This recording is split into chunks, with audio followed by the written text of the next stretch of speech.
Assalamualaikum warahmatullahi wabarakatuh. Perkenalkan, nama saya Rahmi Mulyadi dengan NIM 2110543013, ingin membahas materi tentang analisis faktor. Dosen pengampu mata kuliah statistik multivariat ini adalah Ibu Nelvia Iriani SE MSI. Pengertian analisis faktor adalah sebuah teknik yang digunakan untuk mencari faktor-faktor yang mampu menjelaskan hubungan atau korelasi antar berbagai indikator independen yang diobservasi. Analisis faktor merupakan perluasan dari analisis komponen utama yang digunakan untuk mengidentifikasi sejumlah faktor yang relatif kecil yang dapat digunakan untuk menjelaskan sejumlahan besar variabel yang saling berhubungan.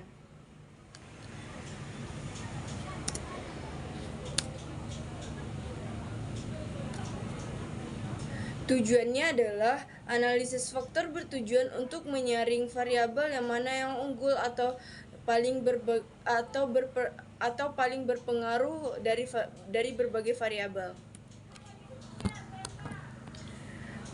Asumsi analisis faktor ini memiliki tiga asumsi, yaitu satu, data masing-masing variabel yang diteliti berdistribusi normal, yaitu bukan secara mutlak. Yang kedua itu nilai Kaiser-Meyer-Okin measure of sampling adequacy, yaitu KMOMSA, besar dari 0,50 dan nilai better test of sparsity-nya signifikannya kecil dari 0,05. Yang ketiga, ada korelasi yang kuat antar variabel. Hal ini ditandai dengan nilai anti-Mach correlation-nya antar variabel besar dari 0,50.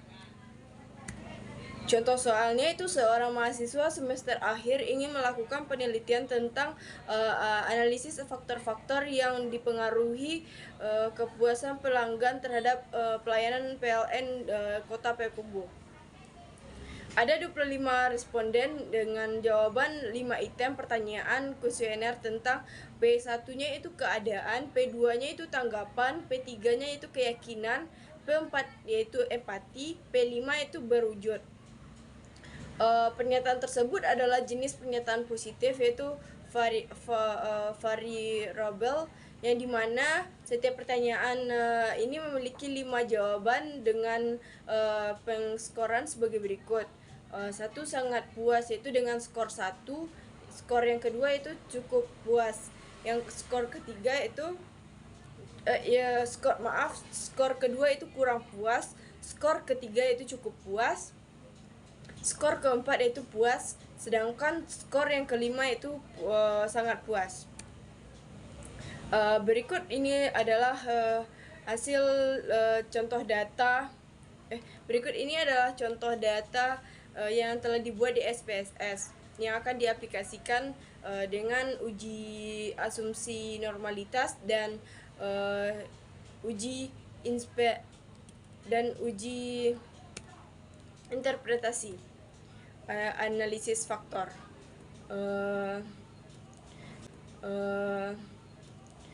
Tahapan analisis data dengan SPSS ini melakukan dengan satu melakukan uji normalitas untuk kelima variabel faktor. Yang kedua itu memiliki analisis faktor dan interpretasi memaknai hasil dari output analisis faktor tersebut. Yang ketiga, tahapan analisis input data penelitian ini ke SPSS melakukan analisis, selanjutnya penafsiran hasil output di SPSS. Nah, inilah contoh uji asumsi normalitas, dan akan dijelaskan nantinya pada video selanjutnya langkah-langkah untuk uji normalitasnya.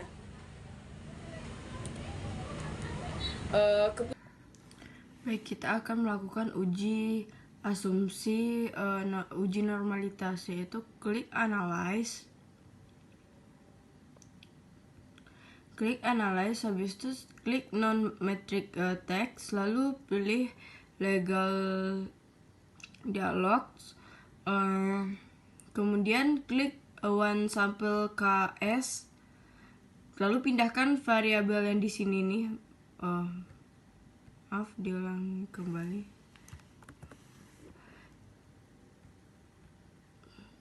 Variabel yang di sini ini dipindahkan ke text variable list. Lalu tes distributionnya yaitu normal, yaitu kita akan melakukan uji asumsi normalitas. Lalu kemudian klik OK. Nah, inilah hasil uji asumsi normalitas dari one sample Komarov its Smirnov text.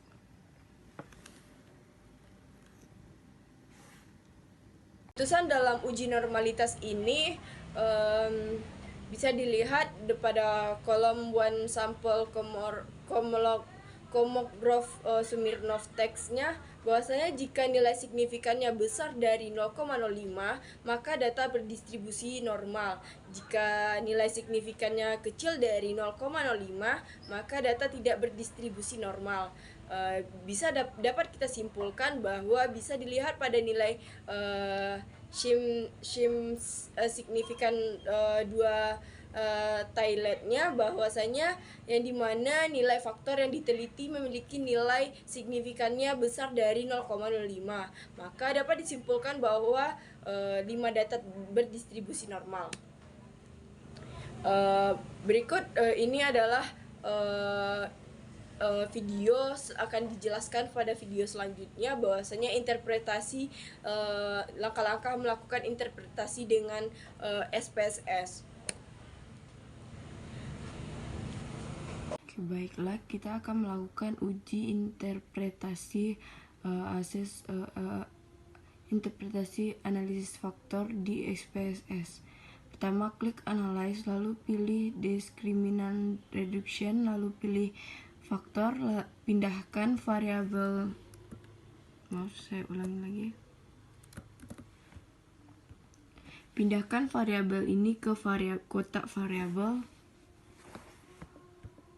Lalu pilih deskriptif, lalu centang initial ini sudah dicentang, centang ini inti Emacs, lalu KMO, continue, extraction yaitu centang correlation matrix, unroot data factor oscillation, plot, lalu continue. Pada rotation, klik varimax, klik continue. Pada scores yaitu centang save as variable, continue, klik OK. Nah, inilah hasil dari interpretasi hasil analisis faktor di SPSS. Mempunyai 8 tabel.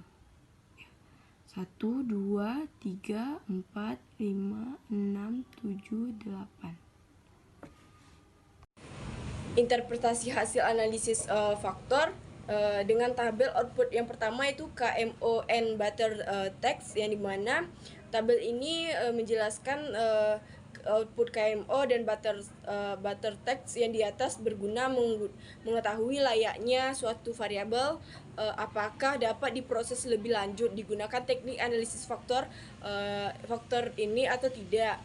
Caranya dengan melihat analisis KMO analisis, nilai KMO MSA-nya yaitu kepanjangan dari Kaiser Meyer Olkin Measure of Sampling Adequacy. Jika nilai KMO MSA-nya lebih besar dari 0,05, maka teknik analisis faktor dapat dilanjutkan. Berdasarkan output di atas diketahui nilai KMO MSA-nya sebesar 0,681, besar dari 0,05, dan nilai butter text of Sperti-nya nilai signifikannya sebesar 0,008, kecil dari 0,05, maka analisis faktor ini sudah memenuhi syarat. Berikutnya tabel output yang kedua, anti-matrix charge, yang dimana anti-matrix charge ini digunakan untuk mengetahui dan menentukan variabel mana saja yang layak dipakai dalam analisis faktor. Perhatikan bagian initial image correction-nya pada tabel yang kedua. Dapat dijelaskan pada huruf A-nya yang artinya tanda measure of sampling ada square, yaitu singkatan dari MSA. Diketahui MSA dari masing-masing yang diteliti adalah sebagai berikut. Keandalannya sebesar 0,693, ketanggapan sebesar 0,721, keyakinan sebesar 0,59, empati sebesar 0,657, berwujudnya sebesar 0,657. Persyaratan yang harus terpenuhi dalam analisis faktor dalam nilai SMA-SA besar dari 0,50. Dari hasil di atas diketahui bahwasanya nilai MSA-nya untuk semua variabel yang diteliti adalah sebesar 0,50, maka semua variabel layak untuk dilakukan analisis faktornya. Catatannya, jika ada variabel yang memiliki nilai MSA-nya kecil dari 0,50, maka solusinya adalah dengan melakukan proses analisis ulang hanya untuk variabel yang dimiliki nilai MSA-nya besar dari 0,50. Tabel yang ketiga itu communalities, yang dimana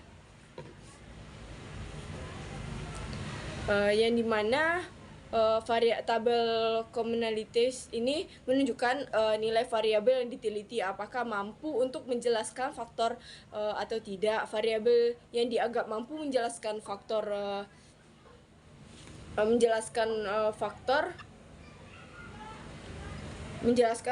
jika nilai extraction-nya besar dari 0,50. Berdasarkan output di atas diketahui nilai eksternalnya untuk semua variabel adalah lebih dari 0,50. Dengan demikian, dengan disimpulkan bahwa variabel dapat dipakai dengan menjelaskan faktor. Pada output yang keempat, total variance appline, yang dimana tabel total variance appline ini menunjukkan nilai masing-masing variabel yang dianalisis. Dalam penelitian ini ada 5 variabel, berarti ada 5 komponen yang dianalisis. Ada 2 macam analisis untuk menjelaskan suatu varian, yaitu initial eigenvalue dan extension sum of square login. Pada varian analytic eigenvalue menunjukkan faktor yang berbentuk apabila semua faktor dijumlahkan menunjukkan jumlah variabel, yaitu 2,293 ditambah dengan 1,2111 ditambah dengan 0,628 dan ditambah dengan 0,429 dengan jumlah 5 variabel. Sedangkan pada bagian external sum of square login menunjukkan jumlah varian atau banyaknya faktor yang dapat berbentuk pada hasil output di atas. Ada dua variasi faktor, yaitu 2,293 dan 1,211. Baiklah, penjelasan selanjutnya yaitu dengan warna hijau ini, berdasarkan tabel initial eigenvalue-nya, maka ada 2 faktor yang dapat berbentuk 5 variabel yang dianalisis. Di mana syarat untuk menjadi sebuah faktor, maka nilai eigenvalue-nya besar dari 1. Nilai eigenvalue komponen 1 besar yaitu 2,293 atau besar dari 1, maka menjadi faktor 1 dan mampu menjelaskan 45,870% variasi, sedangkan nilai eigenvalue komponen 2 berdasarkan 1,211 atau besar dari 1. Maka menjadi faktor yang kedua dan mampu menjelaskan 228% variasi. Jika faktor 1 dan faktor 2 dijumlahkan, maka mampu menjelaskan 70,089% variasi. Catatan ini dinilai jumlah komponen 3, 4, dan 5 tidak dihitung sebab eigenvalue komponen 3 dan 4 dan 5 kecil dari 1, maka tidak menjadi sebuah faktor. Output yang kelima itu script plot, yang dimana pada gambar script plot ini dapat juga kita menunjukkan jumlah faktor yang dibentuk. Caranya dengan melihat nilai titik komponen yang dilihat dari eigenvalue besar dari 1. Dari gambar script plot di atas ada 2 titik komponen yang memiliki nilai eigenvalue besar dari 1, maka dapat diartikan bahwa ada 2 faktor yang dapat ditentukan. Berikutnya tabel output yang ke-6, yaitu komponen matrik. Pada komponen matrik ini menunjukkan nilai korelasi antar masing-masing variabel dengan faktor yang terbentuk. Misalnya, dari output di atas terlihat pada variabel keandalan, yakni nilai korelasi variabel ini dengan faktor 1 sebesar 0,767, dan korelasi faktor kedua adalah sebesar 0,315. Untuk variabel yang lain, cara memaknainya sama seperti dengan variabel keandalan. Tabel output ketujuh, yang dimana rotate komponen matrik. Untuk memastikan suatu variabel masuk dalam komponen dalam kelompok faktor mana, maka dapat ditentukan dengan melihat nilai korelasi terbesar antara variabel dengan faktor, yaitu komponen yang terbentuk. Cara membaca hasil faktor model rotasi dapat mengikuti penjelasan berikut. 1. Variasi keandalan. Nilai korelasi variabel ini dengan faktor 1 yaitu sebesar 0,351, dan faktor yang kedua 0,751. Karena nilai korelasinya faktor kedua besar dari faktor 1, maka variabel kendal termasuk kelompok faktor 2. Variabel ketangkapan nilai korelasi variabel ini dengan faktor 1 0,417, dan faktor kedua 0,685. Karena nilai korelasi faktor 2 besar dari faktor 1, maka variabel ketanggapan termasuk kelompok faktor yang kedua. Yang ketiga, variabel keyakinan nilai korelasi variabel ini dengan faktor 1 negatif 0,225, dan faktor kedua 0,809. Karena nilai korelasi nilai faktor kedua besar dari faktor 1, maka variabel keyakinan termasuk kelompok faktor kedua. Yang keempat yaitu variabel empati. Nilai korelasi variabel ini dengan faktor 1 yaitu sebesar 0,851, dan faktor kedua sebesar 0,101. Karena nilai korelasi faktor 1 besar dari faktor 2, maka variabel empatinya kelompok faktor 1. Yang kelima, variabel berwujud. Nilai korelasi variabel ini dengan faktor 1 yaitu sebesar 0,851, dan faktor kedua yaitu sebesar 0,101. Karena nilai korelasi faktor 1 besar dari faktor 2, maka variabelnya berwujud termasuk kelompok faktor pertama. Selanjutnya tabel output yang ke-8, yaitu komponen transform matrik. Komponen transform matrik menunjukkan bahwa pada komponen 1 nilai korelasinya adalah sebesar 0,735 besar dari 0,05, dan komponen 2 nilai korelasinya sebesar 0,7 735, besar dari 0,05 karena nilai korelasinya semua komponen yaitu besar dari 0,05, maka kedua faktornya tidak berbentuk. Maka kedua faktor yang terbentuk ini dapat disimpulkan layak untuk merangkum kelima variabel yang dianalisis. Baiklah, hanya sekian presentasi dari saya. Apabila ada kesalahan tolong dimaafkan. Saya akhiri dengan Assalamualaikum warahmatullahi wabarakatuh.